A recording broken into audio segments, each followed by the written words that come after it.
It started with a suspicion I couldn't shake. My wife had been acting distant for a while, too many odd messages, too many nights when something just felt off. I confronted her directly, hoping to clear the air. Instead, she exploded with outrage, accusing me of mistrust. That reaction told me everything I needed to know. I checked her phone, her laptop, nothing. So I bought a few small cameras and hid them around the house. Then I left for the weekend, staying with friends. When I got back earlier than expected, I reviewed the footage. There it was, her with another man. I recognized him immediately. It was her co-worker, someone whose wife and I had actually shared dinners with. I don't remember much of what happened next. Something in me snapped. I lost control. I smashed doors, broke furniture, screamed until I tasted blood from biting the inside of my cheek. I nearly passed out. If she had come home at that moment, I don't know what would have happened. I grabbed my laptop and essentials and left. Before I did, I sent the video to the man's wife with one sentence. "Your husband is sleeping with my wife."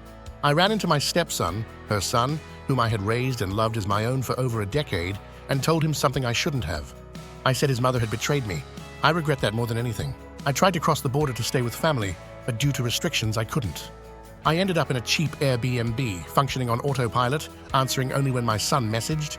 He had questions. I gave him honesty. Weeks passed. I found a gym, started training, not to fight others, but to fight what was building inside me. Rage, confusion, grief. The people at the gym were kind. They listened. They helped. A few even sparred with me carefully. I wasn't good, but I kept coming. Each punch, each bruise reminded me I was still alive. Eventually, I spoke to mutual friends and her parents. That's when I found out she wasn't okay. Not even close. She'd stopped functioning. She called everyone, day and night, crying, confessing, desperate. I sent my cousin to talk to her as a middleman. I needed distance. I had too much anger to speak with her directly. I focused on my son. We talked, we bonded. I told him that no matter what, he was my son. That wouldn't change. One day he called me crying, said there was no food at home, that his mother just stared at the TV even when it was off. The place reeked. He was starving. I rushed back. The smell hit me before I opened the door. Rotting trash, dirty dishes, broken glass. I found my son and brought him food.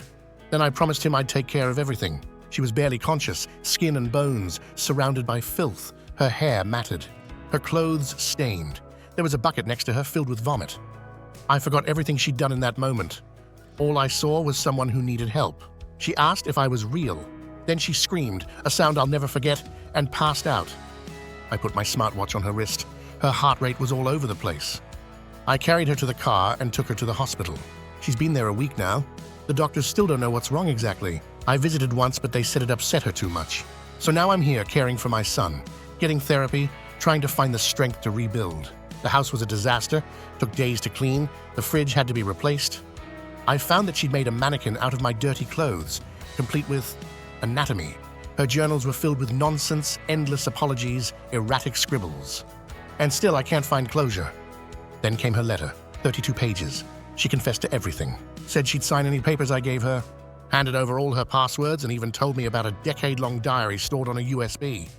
She talked about an online emotional affair that started long before the physical one. Said the man made her feel desirable, special, and when he began to pull away, she used sex to hold onto him, even though she hated it. She hated herself, and now I don't know what to do. Part of me still loves her. That's what terrifies me. She's broken. But so am I. I keep watching the video of her cheating, and the one of me losing it. Over and over. I don't know why I can't stop. I'm scared of what happens if I let her back in, and I'm scared of what happens if I don't. I want what's best for my son. He needs stability. He needs both parents. But how do I give him that when I'm falling apart? She's still in the hospital. Her mother delivers messages between us. I asked if she'd meet with me and her doctor to understand what's happening. No response yet. Doctors say she has depression and possibly bipolar disorder. Her affair partner, a serial cheater. His wife told me everything. They're divorcing. Apparently he's been with multiple women. I deleted the videos. I had to. They were killing me. My son and I are going camping soon. We've started training together. Our bond is stronger than ever. He needs me now more than ever, and I need him. I don't know what the future holds. Maybe I'll leave.